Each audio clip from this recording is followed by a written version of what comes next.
Hello YouTube, it's a nice day today. Got my dogs driving me crazy. My kids are taking them for a little walk. I had to dump them off on them because they just won't stop. Anyway, nice day, there's some birds.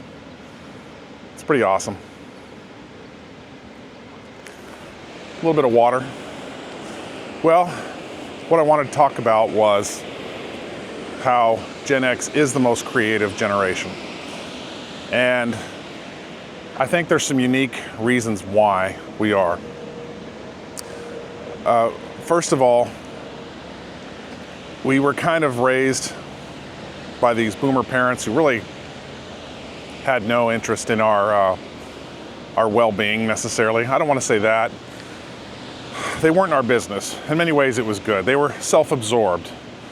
They were into their social networking, their jobs, their careers, their life at the bar, their status symbols, their competing with the Jones, for the better swimming pool, the better car, that kind of shit, right? They were obsessed with meaningless, stupid shit. For us, though, we had to solve our problems together as a group. If we had issues, we had to solve them amongst ourselves. Get on our bikes, go meet each other, solve whatever problems we had. Solve them within the group, outside of the group, sometimes violently, sometimes peacefully. We always found ways to entertain ourselves. So this led to us trying to find ways to, ooh, there's some good fish down there. Look at this. I don't know if you guys can see this. Yeah, sorry for the ADHD moment, huh? I just saw one. It's like I move the camera over here and they take off on me, the little motherfuckers. Anyway, so we would do things like, we would get in trouble. We were a little risky. Nothing like throwing some rocks at a cop car and running in an alley and dodging the cops, or climbing into a rodeo arena way up high, or getting in a fight with another group of kids, or playing football, baseball. We played all the sports. I noticed that our parents tended to be more about watching sports. We were more about playing them. That's a little difference between us and our boomer parents. Of course, that's not set in stone, We also like to play role-playing games. Dungeons and Dragons was a thing. If we had a bad day outside, the weather wasn't conducive for playing football, somebody's running an adventure, a campaign. And oddly enough, when it comes to that creativity, I can recall our boomer parents saying that Dungeons and Dragons would make us religiously sick, or they would forbid their kids from playing it. Now, I remember it being a very positive experience. It was medieval fantasy. We would get together, cooperate, play characters. There was a voice acting element to this. There was a character creation element. There was basic mathematics. You're practicing your addition, subtraction, division. There's some fractions in this. It's fantastic for creative writing, grammar, English composition. I can't think of any kid that played that game that lacked imagination, basic math skills, decent creative writing or reading skills for that matter. Many of them would get into the novels that were affiliated with this game and become avid readers, become very good at it. All while their religious boomer parents were freaking out, right? So, anyhow, the odd thing about this whole deal is they try to suppress creativity and free expression. And we resisted it tooth and nail. That was just one element of this. RPG games, role-playing games. That was a big part of that creativity. And it was before all of the technology we have now, where creativity is being further suppressed. Back then you had to think and imagine a character. You might have had to read up on some history in a book to discover what kind of armor or swords were popular in a culture at a time. You had to enhance your education if you wanted something a bit more authentic. It was fantasy, but yet there was a touch of reality involved with all this. Now, that being said, we developed the modern world. We wanted better video games. Many of us got into technology and into the video game industry. We pushed those limits a little further every time. We wanted to see improvements. You know, you look at someone like, say, Steve Jobs in his basement or in a garage with his friends, soldering components together and making new technology. So for better or worse, you could say we brought forth the modern world. And this huge shift in digital technology, we wanted to entertain ourselves. We wanted to be creative. We wanted to express ourselves. We wrote many great novels, great stories. And if you take a hard look at many of these different endeavors, from entertainment to technology, you'll see it. Even in business, you'll see it. So, getting back on track here, the modern world is lacking creativity more and more, especially with the advent of artificial intelligence. AI is destroying creativity. Now, I like using AI for, say, thumbnails on my videos, and I think it's a great tool if you want to use it as a grammar correction tool. Say a lot of people use ChatGPT for that sort of thing. It's wonderful for that. If I don't die here, let me get a drink of this coffee. So, yeah, there's useful tools. Don't get me wrong, I'm not downplaying the usefulness of, say, AI. But here's one thing that irritates the shit clean out of me, and that is these pure AI videos. I'm not talking about somebody using AI to maybe help them brainstorm a new idea, or to correct their grammar, or even make a decent picture for a thumbnail.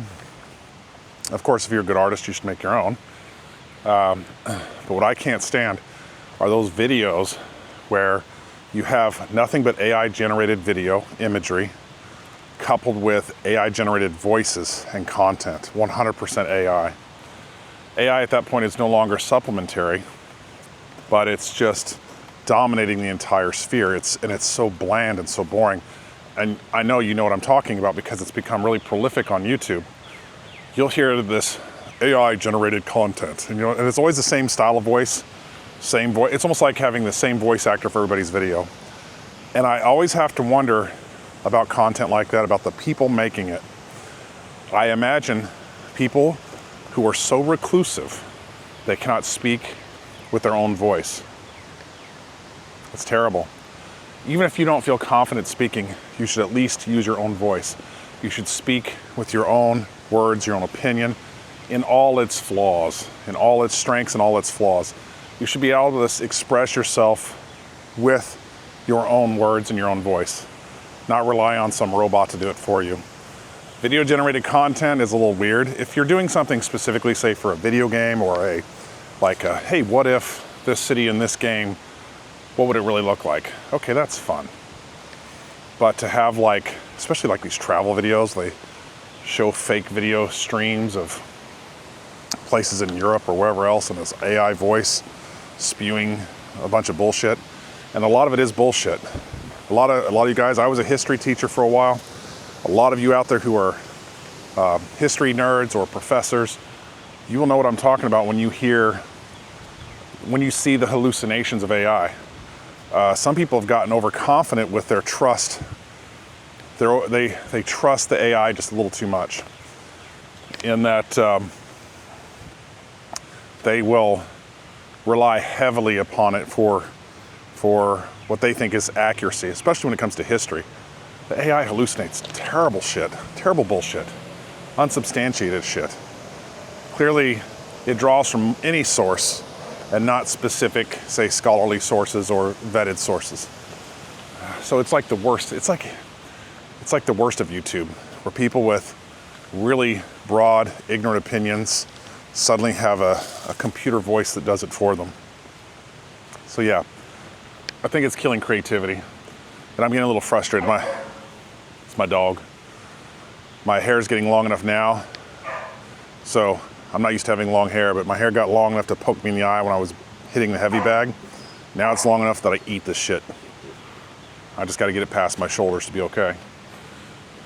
So, anyway, yeah, creativity has been lost. Quite a bit of it has been lost.